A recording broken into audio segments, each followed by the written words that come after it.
Good morning, good evening, good afternoon, and welcome to the Booms and Bust Show. My name is Jonathan Davis. Today is Tuesday, the 24th of July, 2018. Not the normal Monday, but that's because yesterday wasn't a normal day for me, so I wasn't able to produce the Booms and Bust podcast. The Booms and Bust Show is about spreading the word of free market capitalism. We need as many people to start understanding what free market capitalism actually is, as opposed to what the media pretends it is. It's certainly nothing compared to what they say it is. I need to remind listeners who are not spreading the message that here we are in the throes of socialism, and we are all running into a tunnel out of which we'll never get if we don't bring back capitalism. I see that the Institute of Economic Affairs, a so-called free market think tank, I dispute that, has got Jacob Rees-Mogg fronting up some award that someone will give £50,000 to the best essay on a free market approach to solving the housing crisis. Well, Jacob, you're the one who keeps telling the world we need to build more houses. Absolute, utter rubbish, Jacob Rees-Mogg. You of all people do know the answer, but because you're a politician and a Tory, which basically means the same as everyone else, you can't actually bring yourself to tell the truth. And the answer is very simple. It's bring back capitalism. It's end Help to Buy. It's bring back Glass-Steagall, where, in other words, investment banks cannot own domestic lending and deposit taking banks. Thus, when the investment banks go belly up, we don't have this nonsense, we've got to bail out the depositors. No, we let the investment banks go belly up. We've been through that already in great detail in prior shows. Let the market set interest rates, ban QE, ban bank bailouts, free market capitalism, stop intervening. Mr. Rees-Mogg, what we do not need are 10,000 word essays with 5-syllable words that economists use. What we simply need is to bring back capitalism, and the IEA of all people should know this. If you listen to this Booms and Bust show, you should also be reading the Booms and Busts report. It's free. Send your full name and email either to jd@theboomsandbustshow.com or tweet or direct message at boomsbustshow. I guarantee to you, you'll never be junk mailed. As I say, this show is all about free market capitalism, and we talk about politics from a libertarian perspective. We talk about free speech.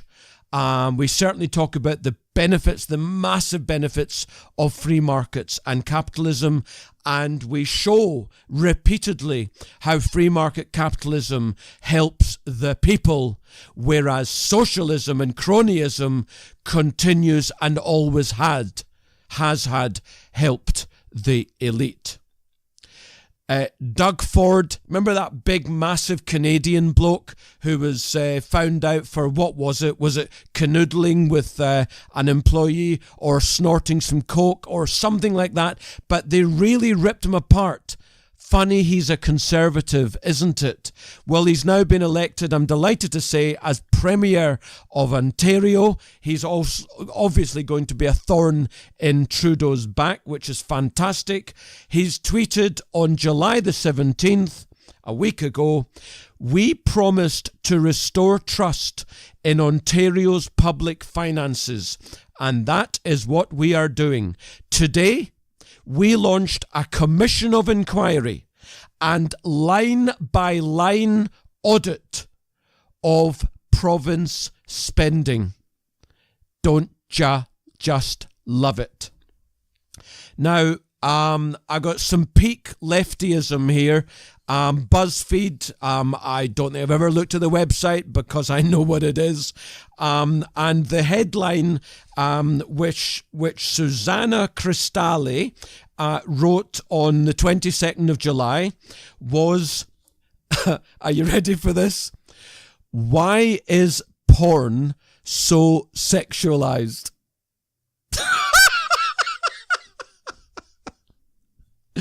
Just peak leftyism. Talking about technological advancement and kind of related to what I just said there, the number of years it took each product to gain 50 million users. This is fascinating. Airlines, 68 years. Cars, 62 years. Telephones, 50 years. Electricity, 46 years. To remind you, it's the number of years it took each of these to gain 50 million users. Credit cards, 28 years. Television, 22. Automatic teller machines, 18 years. Computers, 14. Mobile phones, 12 years. The internet, 7. iPods, 4 years. Now we get to the social media. The number of years it took each product to gain 50 million users. Are you ready? YouTube, 4 years. Facebook, boo, 3 years. Twitter, yay, 2 years. But it only took 19 days for Pornhub to get to 50 million users. Yeah! The wonders of technology. Again, political but clearly related in a very serious manner. Have you noticed how paedophilia is getting more and more celebrities and others to basically say it's okay? Have you noticed this? Peter Tatchell said in June 1997, now Tatchell, as we know, is a supreme activist. He's a gay rights activist. He's an ex-Labour parliamentary candidate, socialist, obviously. He's now a member of the Green Party, socialist, obviously. He said this, as I say, in June 97, over 20 years ago. Quote, "Several of my friends, gay and straight, male and female, had sex with adults from the ages of 9 to 13. None feel they were abused. All say it was their conscious choice and gave them great joy. It is time society acknowledged the truth that not all sex involving children is unwanted, abusive, and harmful." Unquote. And of course, the assumption therein is that a 9-year-old, a 10-year-old, an 11-year-old, a 12-year-old, a 13-year-old has the capability to make reasonable, adult-style decisions. And the idea that they can, if you're a parent, it's utter nonsense. You would know that without a shadow of a doubt. We're seeing more and more people globally, California, of course, in London, talking about paedophilia because they want it normalized. And the elite normally gets what it wants. Remember, this show is about for the people, not for the elite. And it terrifies me greatly that in a generation from now, paedophilia will be free to do. It will no longer be criminal. We're not talking about consenting sex between adults, between the same-sex adults. That is an entirely different matter. And the reasons why they gave homosexual being illegal was total and utter arrant nonsense. But this is children we're talking about. Children do not have the same intellectual reasoning abilities that adults do, which come with experience. The Labour Party. It's funny that I should go on to the Labour Party, isn't it?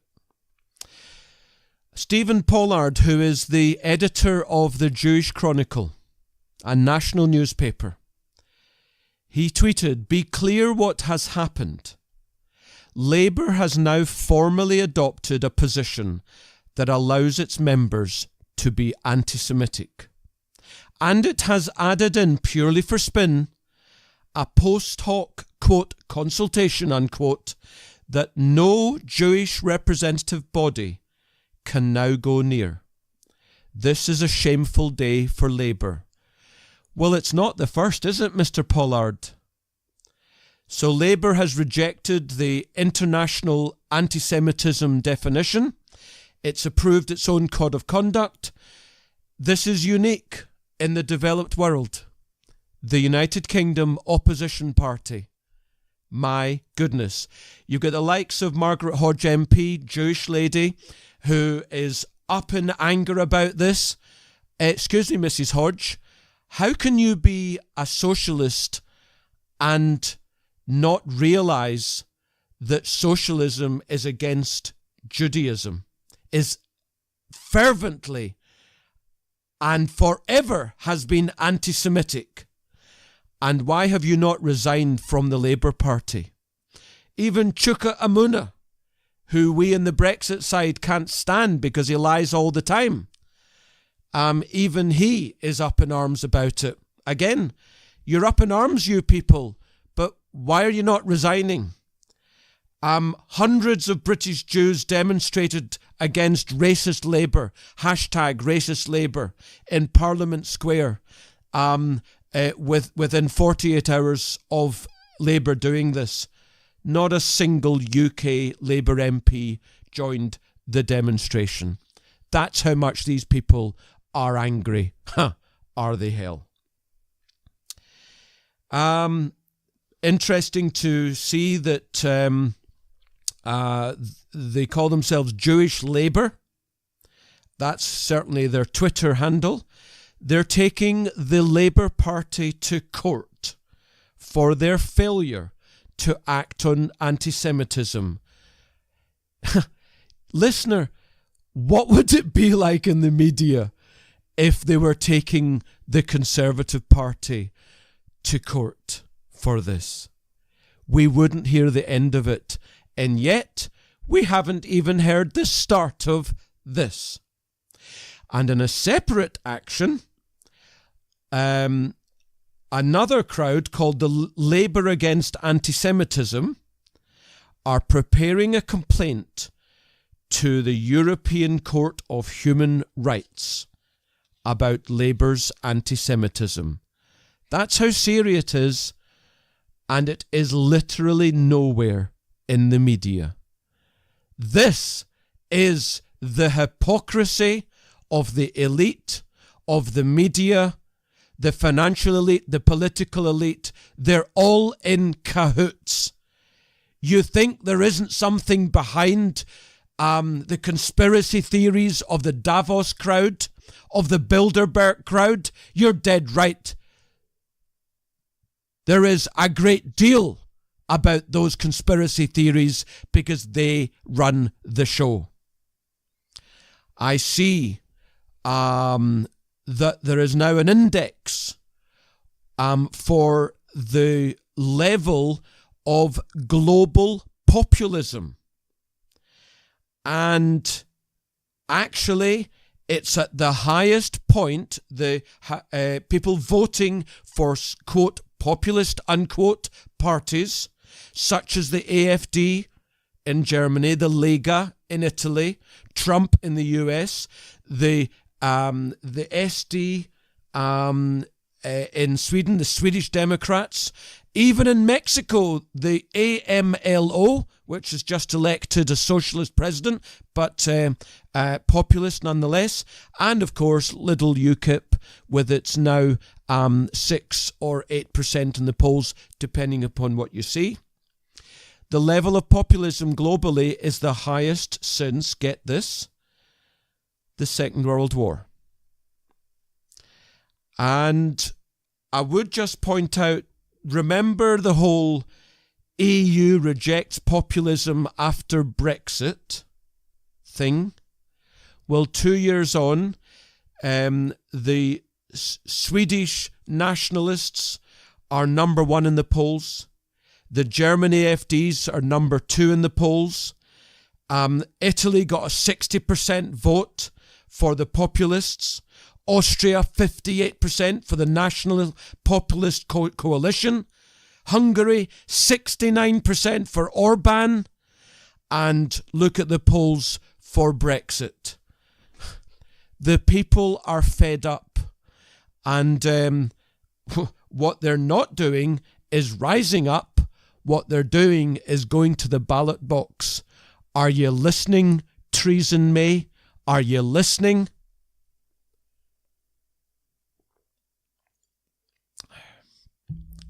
On this day, that's July the 20th, 49 years ago, Apollo 11 astronauts Neil Armstrong and Buzz Aldrin became the first humans to set foot on another celestial body. Some crowd said it was the human race accomplished its single greatest technological achievement of all time when a human first set foot on the moon. Well, I don't know about that single, what is it, greatest technological achievement. Have you never tasted a Hawaiian pizza? I mean, seriously. That's one small step for man, one giant leap for mankind. That was an original recording from the man himself. Anyone know what Neil Armstrong's middle name was? Eh? There's a Trivial Pursuit question for you. And I'll tell you, I happen to know what his middle name is because I used to live in a house which had this name. And I presume that's where the name came from. I don't know. The great man, the man with the right stuff, born 1930, died unfortunately, I think before his time, in 2012. His middle name was Alden, A-L-D-E-N. Just over a week ago on this day in history, on the 16th of July 1918, the Russian Tsar Nicholas II, Tsarina Alexandra, and their 5 children were murdered by those lovely people, the Bolsheviks. Shot, bayoneted, and clubbed to death in Yekaterinburg by the Red Guards. Isn't that lovely? It's called Living and Let Live. It's called democracy. It's called getting what you want because the people want it, not because the elite want it. I tell you, the solution to the top 0.1% owning practically everything and having all the power is not that we go out and shoot them and hang them, as in the French Revolution and so on. The solution is that we vote them out. The solution is that we bring back capitalism, free speech, free markets. Those are the solutions, not socialism. Talking about votes, we should move on to Brexit. Now, you'll remember the name of the chap from Strathclyde Uni, John Curtis, who's wheeled out these days because apparently his polling is the best in the universe. Well, maybe it is. He has certainly got a lot of things right, that's for sure. What is it that he's telling us from his polling post the Chequers proposals? 4 points. 1, as if we didn't know, it's unpopular among Leavers. 2, it's eroded public confidence in the government on Brexit. Good, especially amongst Leavers. 3, it's weakened the link between Tories and Brexit, which means that's why we're getting a lot of Tories moving to UKIP. And 4, and this is absolutely fascinating and wonderful, according to John Curtis's analysis, voters have not changed their minds about Brexit. They want a second referendum. It would be anti-democratic, but be careful what you wish for. Of course, the Electoral Commission, aka the European Commission, has found that Vote Leave did some dodgy things.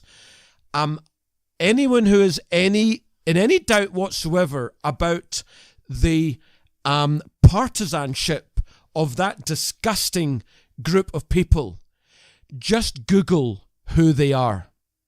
Every single one of them is a hard Remainer.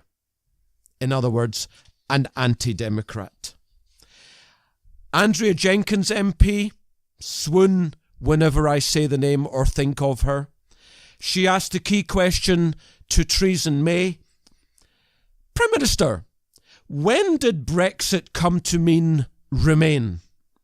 Well, listener, I want to tell you that post Chequers, and Jenkins was on Twitter complaining loudly and brilliantly that she did, I tweeted to her, as some of you might have seen, Brexit means Remain. So she hasn't credited me with that, but we both know what went on behind closed doors, don't we, Andrea? Nudge, nudge, wink, wink. Charles Moore tells us in, I think it was in The Spectator, quite brilliantly, stop, listener, stop using the phrase no deal. Stop using it. It's in the psyche. We need to get rid of it. The correct phrase is WTO terms deal, or just WTO deal, because that's the default. If indeed we leave the EU and we haven't yet finalised and agreed a deal with the EU, we are automatically on WTO, World Trade Organization, terms. So stop using the phrase no deal. It's not Chequers deal or Canada deal versus no deal. It's versus WTO deal, which we, of course, know would be absolutely brilliant for the people of Britain. Not so good, of course, for the elite. It's amazing that this was front page news in the Times. The head of Amazon UK has warned the Department for Exiting the EU Secretary Dominic Raab of, quote, civil unrest, unquote, if Britain leaves the EU without a deal. I wonder if it's got something to do with VAT rules harmonised across the EU. Mr. Amazon? Mr. Martin Shaw, I'll come to that in a second. Dominic Raab, who I just mentioned, has told us in the Telegraph that Britain will refuse to pay the £39 billion divorce bill to Brussels if the EU fails to agree a trade deal. To which we think, oh, that sounds lovely. But Daniel Moylan, whose Twitter handle is Daniel MG Moylan, told us the very same day, this is slightly misleading. The EU insists, and the UK has agreed, that trade talks will begin only after we legally commit to pay the £39 billion in a binding treaty. All we get in return on trade is a non-binding, quote, framework, unquote. If the trade talks then fail, we still owe the money. Rab's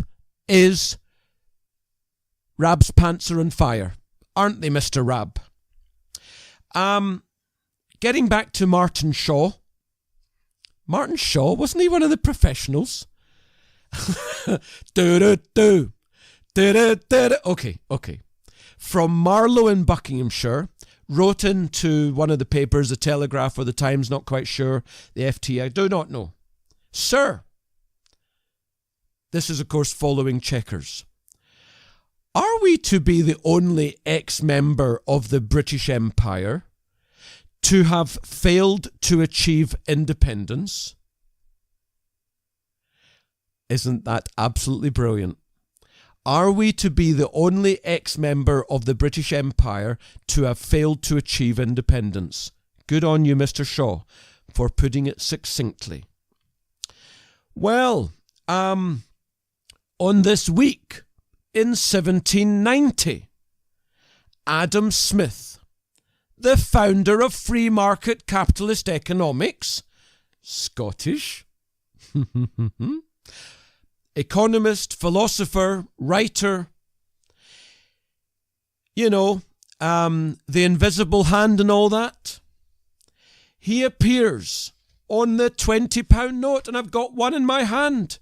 There is the handsome man in his profile, and a quote from The Wealth of Nations, and I read it. I'm holding one in my hand as I say. The division of labour in pin manufacturing and the great increase in the quantity of work that results. Even over 200 years ago, they understood, or some people were starting to understand, about free market capitalism. That was 1790. And look how incredibly economically strong and prosperous our people were in the second half of the 19th century. And look what's happened to us since the beginning of the 20th century, or to be exact, 1914. 100 years of decline. Except halted in the 1980s. Funny that, isn't it? So the von Mises University in the States has held a week of a shindig, and Dr. Walter Block, an Austrian economist, came up with the most fantastic couple of questions and answers. Why privatize everything? Well, first off, economics. The second reason, ethics. Socialism has been succeeding. In America, they've been going fight for 15, in other words, $15 an hour minimum wage. Yay, success, they're getting $15 an hour all over the show. Absolutely fantastic. Let me remind you, listener, the true minimum wage is $0. McDonald's, in its thousands and thousands of joints, I daren't call them restaurants, are now having self-service kiosks that we will have seen in Britain for the last year or two, in France too. They're going to have self-service kiosks. In other words, there'll be fewer workers in McDonald's. So yay! Well done to the socialists! Yay! Getting rid of potential members, getting rid of people who are working for a living.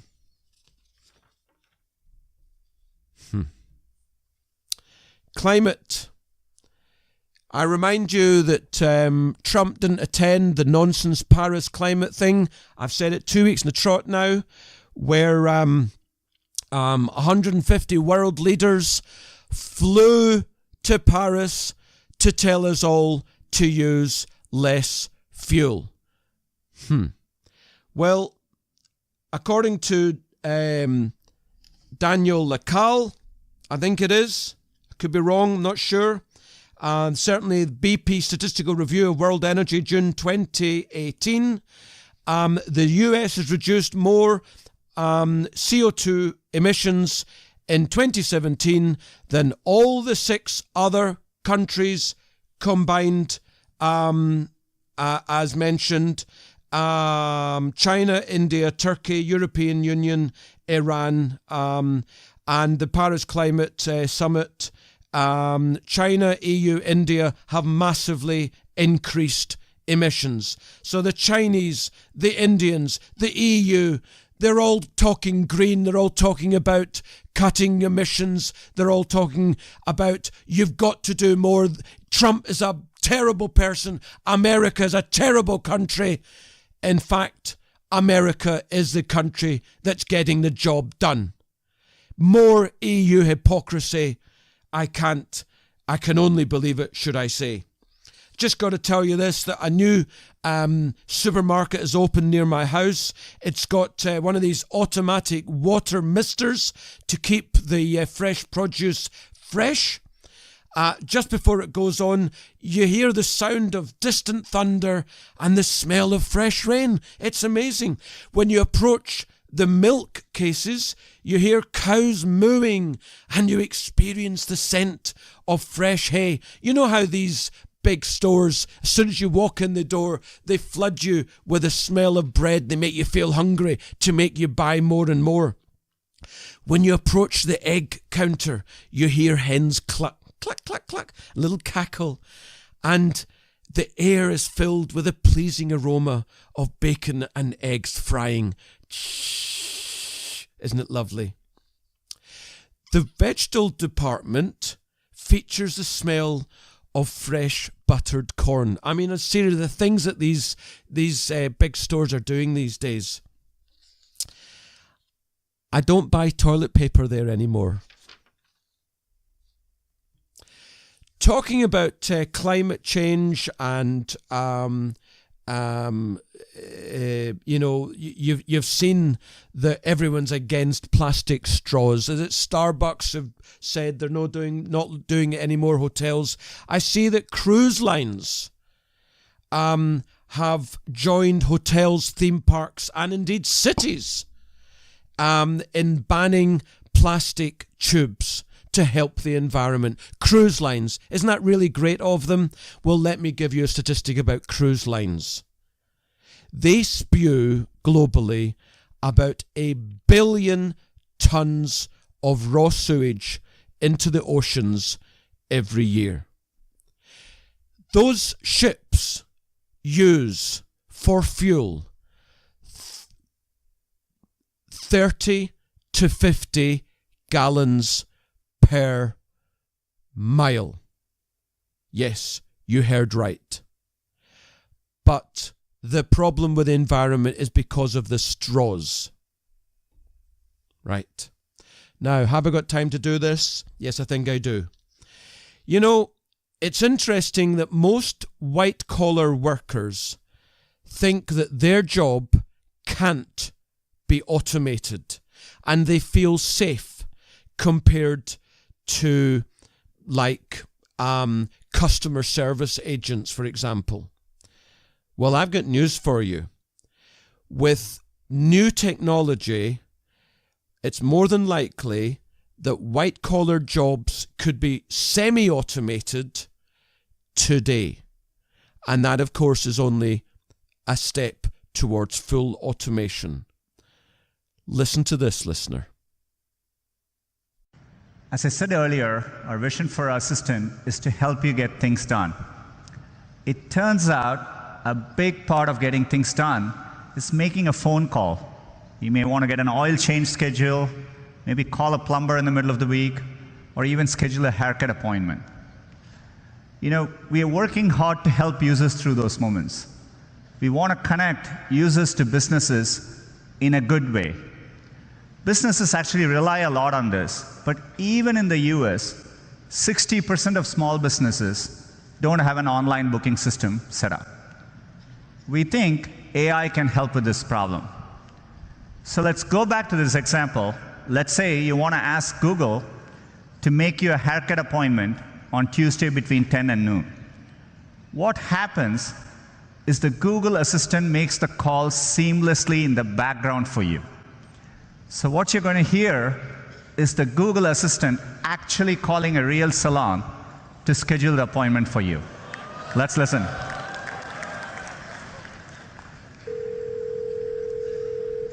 So how can I help you? Hi, I'm calling to book a women's haircut for a client. I'm looking for something on May 3rd. Sure, give me 1 second. Mm-hmm. Sure, what time are you looking for around? At 12 p.m. We do not have a 12 p.m. available. The closest we have to that is a 1:15. Do you have anything between 10 a.m. and 12 p.m.?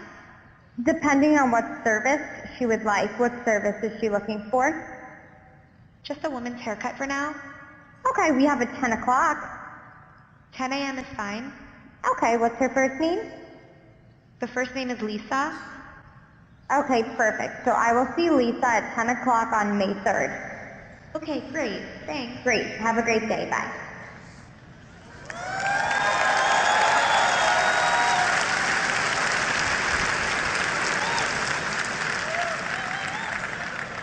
That was a real call you just heard. The amazing thing is the assistant can actually understand the nuances of conversation. We've been working on this technology for many years. It's called Google Duplex. It brings together all our investments over the years in natural language understanding, deep learning, text-to-speech. By the way, when we are done, the assistant can give you a confirmation notification saying your appointment has been taken care of. Let me give you another example. Let's say you want to call a restaurant, but maybe it's a small restaurant which is not easily available to book online. The call actually goes a bit differently than expected. So take a listen.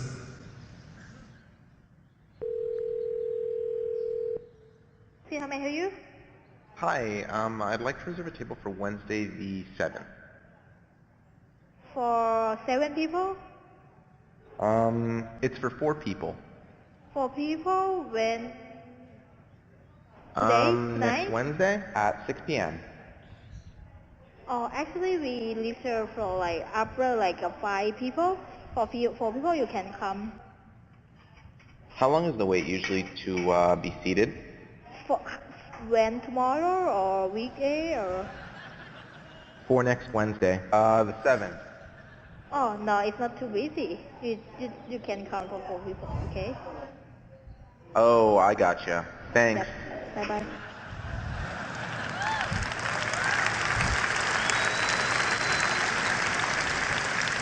Again, that was a real call. We have many of these examples where the calls quite don't go as expected, but the assistant understands the context, the nuance. It knew to ask for wait times in this case and handle the interaction gracefully. Look, we're still developing this technology, and we actually want to work hard to get this right, get the user experience and the expectation right for both businesses and users. But done correctly, it'll save time for people and generate a lot of value for businesses. That was the chief executive of Google. And wasn't that absolutely fascinating? And that's the level they're at now in summer 2018. They'll be even more advanced in merely 2 years' time. If you are a white-collar worker, you should stop assuming that it's only physical labourers who are going to be put out of work by technology. I've talked about this before. I am expecting hundreds of millions of jobs in both the West and the East to be gone due to technology. which is the reason why the elite is bringing out this universal basic income nonsense. Why is it nonsense? Because it's the ultimate in state control. Anything the state can give, they can take away if you do something that they don't like. And imagine if you do it as a group, like the Brexiters, for example. Which is why we must never have UBI, but unfortunately the elite gets what it wants.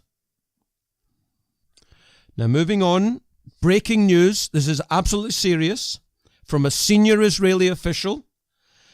We have news that Iranian forces will move to at least 100 kilometers from the Syrian border. It would appear, of course, we don't see it in the media anywhere, even though it appears to be the end of a tragic war. It appears that Iran and ISIS have lost. And Assad and freedom fighters, supporters of capitalism and indeed Christianity have won. Assad, in cahoots with Russia, have pushed Iran and ISIS out of Syria, a little bit helped by America and Israel. But Israel and America seem to be fighting Assad more than anything, which was disgusting. But it does appear that Russia and Syria have won.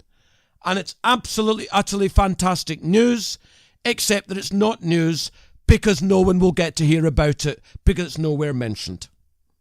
We cannot possibly mention anything against ISIS. We cannot possibly mention anything pro-Russia.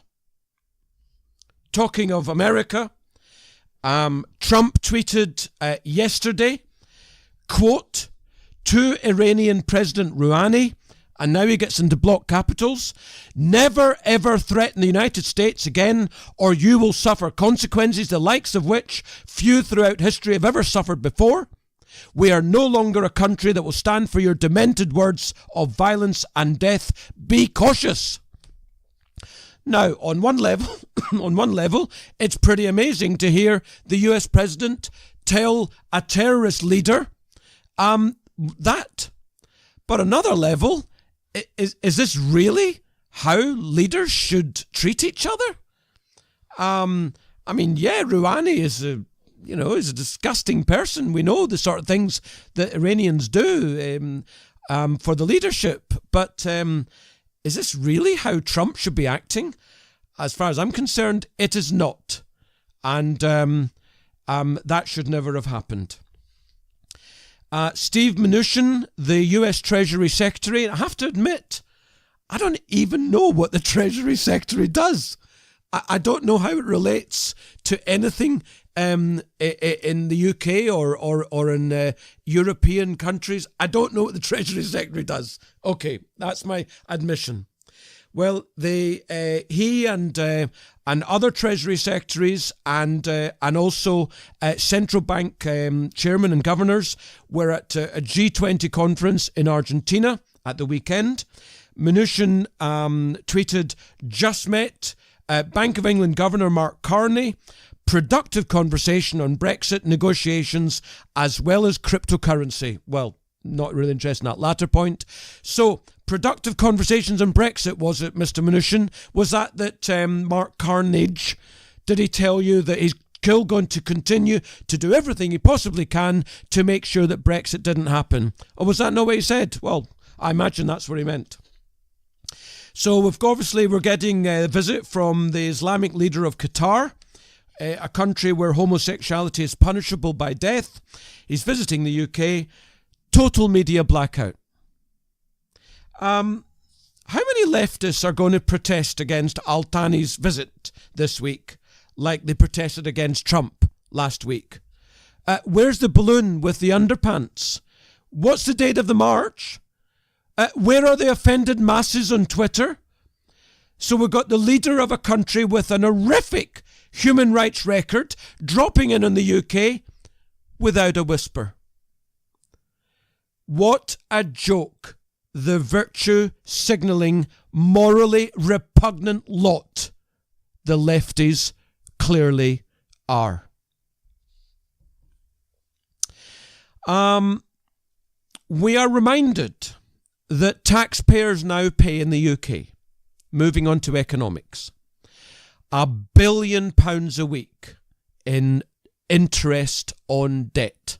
And that's when the level of interest rates are still relatively extremely low. So that's just now. If we are in an era of rising rates, as I've said for years, economically we will be toast. 1970s superinflation will beckon, as well as, of course, 1970s level interest rates. I have never yet said that we are now in an era of rising rates. We are certainly in a period of rising rates. According to the Taxpayers Alliance, the tax burden is now the heaviest for nearly 50 years. Doesn't that mean socialism? The amount of tax paid to the Treasury as a proportion of total annual income is now 34%. My goodness. Now, moving on to an interesting story, an exclusive in the Times. Apparently, by the autumn, the 5-year pay squeeze for the public sector, where they were getting 1% per annum increases, plus, of course, points for service. So it wasn't truly 1%. It looks like that pay cap or pay squeeze is ending. And they're talking about teachers getting 2.5% or 3.5% backdated to April this year. And not at all inflationary. Doesn't at all mean that interest rates are going to rise, does it, listener? You know, every so often I like to tell you about the Kantar grocery market share. Well, I've got the update literally today. Our lovely Aldi are now up to an amazing 7.5% of the market. Lidl is up to 5.4%. Aldi increased their sales by nearly 11%. Lidl increased their sales by nearly 10%. Who is it? Sainsbury and Asda. Is it they're going to merge? I think they're at the Competition Markets Authority just now. They're up tiny 0.8% and 3.7%. So together they have got 30.7%. Tesco's got 27.6%. Morrison's got a lowly 10.5%. Aldi's now taken over Co-op. Waitrose is only at 5%. It's actually gone down in market share from 5.1%. Aldi went up from 7 to 7.5. Lidl went up from 5.1 to 5.4. Tesco went down 0.3 to 27.6. Morrison stayed the same. And Sainsbury's Asda went down by 0.4%. Interesting. Talking of groceries, 10 global companies control the world's nutrition. The total value of all these companies is $1,000 billion. And they make their money through carbohydrate and sugar addiction. PepsiCo, General Mills, Kellogg's, Associated British Foods, Mondelez, Mars, Danone, Unilever, Coca-Cola, and Nestle. And if you Google the 10 companies, you'll see a chart. The number of companies that they own is absolutely astonishing. Here is the definition of socialism and how it cannot work in the very long term. In 2008 in China, 70% of new homes went to first-time buyers. But they didn't let prices crash in the crash. So people believe that house prices can never fall. Today, just 10 years later, 69% of new homes are second or third homes. Only 10 years ago, only 30%. Now 69%. Because they do whatever they can to ensure that house prices never fall in China. If that isn't future problematic, I can't imagine what is. Demographics in India. I might have covered this actually, I'm not sure, but I'm covering it anyway. In India, there are 732 million people under the age of 29. We've got the largest, shall we say, youth population the world has ever seen, and indeed probably will ever see. China's got 528 million under the age of 29. The USA's even got 128 million. Nigeria, 137 million. Invest in countries where they've got a big population which has still got 40, 50 years to go. From the Wall Street Journal survey of economists, we see that the percentage of economists who see the risk to US GDP is at the highest since 2016. At something like 70% of the economists, they see a risk to the downside for GDP. Well, I want to point out to you that as economists get more and more bearish, the stock market tends to rise. So yet another reason we should be bullish the stock market. Talking about economists, there is, I think, an index of the leading economic indicators. It has turned negative year on year before every recession for the last 40 to 50 years.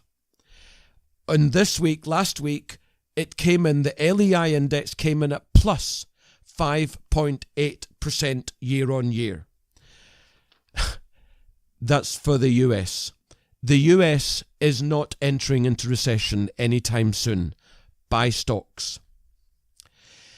You'll have probably seen that China has devalued its currency. In the summer of 2015, suddenly there was about a 4.8% devaluation. It created a jolt in the system. We had a sudden bout of deflation in the system. This was when oil was crashing, for example. Stocks went into a bear market. It was very interesting. Even more interesting is that this summer, China has devalued by 7.9%. I don't see any deflation. And yet, a falling Chinese currency should be deflationary. Well, it ain't happening. I'm going to have to rush forward. Businesses in the southwest of England have been granted contracts worth more than £1.3 billion for the wonderful Hinkley Point C nuclear power station in Somerset. Isn't that where Rees-Mogg comes from? EDF Energy and China Nuclear Power are developing the project with a total capacity of 3.2 gigawatts and estimated to meet just one power plant will meet 7% of the whole of the UK's power needs. It's expected to give 64% of the value of construction contracts to companies in the whole of Britain, creating 25,000 job opportunities while it's being made and contribute £1.5 billion to the local economy. On top of that, get this, the UK has had it approved by the EU courts that the UK can give $22.5 billion of aid to the Hinkley Point nuclear plant. Does it cost $24 billion to build a nuclear plant? My goodness me. In the journal Barron's last week, Gundlach says we're closer to recession. Abby Joseph Cohen says tougher times ahead. Barron's staff writes utilities worth a second look. Panel discussion topic is recession ahead. Just spot the sentiment. Markets continue to not care a jot for more than a nanosecond about Brexit, tariffs, Trump, interest rate increases, Italy, Russia, you name it. Whatever headline raters try to scare you about.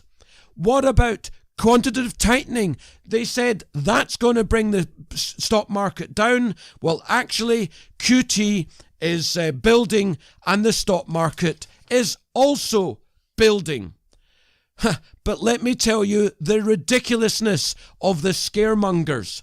The S&P 500 on January the 16th, 2018 was at 2,800.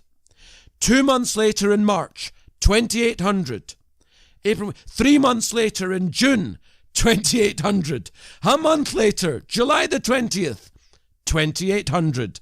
The stock market is unchanged net for the last 6 months. And you've had enormous doom and gloom. Last point. If the S&P 500 closes above the 200-day moving average for one more week, this is the ETF, the SPY, it will surpass the prior record of 525 trading days from July 96 to August 98. And it's very likely to do that very thing. Emerging markets, global fund manager positioning versus history, emerging markets is at the biggest negative by emerging markets. Final point on the markets. I was bearish gold. I was bearish, wasn't I? It's come all the way down from 1360 to 1215. Did any of you believe me? No. Where is it now? Well, it's ripe for a bounce, but don't let anyone make you believe that we have seen the bottom. We might have done. Sure, if you're a punter, you can punt now, but 12.15 is your stop loss. We don't yet know. And the reality is, in the big picture, we need to get above 1370 sustainably for us to see gold and miners do fantastically well. Quotes. I got some brilliant quotes here. From Dick Armey. 3 groups spend other people's money. Children, thieves, politicians. All 3 need supervision. Benjamin Franklin. I am for doing good to the poor, but I differ in opinion of the means. I think the best way of doing good for the poor is not making them easy in poverty, but leading or driving them out of it. Thomas Sowell. It is so easy to be wrong and to persist in being wrong when the costs of being wrong are paid by others. And finally, there are 2 kinds of people in this world. Those who believe there are 2 kinds of people in the world, and those who don't. And on that note, listener, I've had a blast. Let me tell you, I'm away for a few weeks. I'll see you sometime at the end of August. Have an absolutely fantastic summer. Bye now.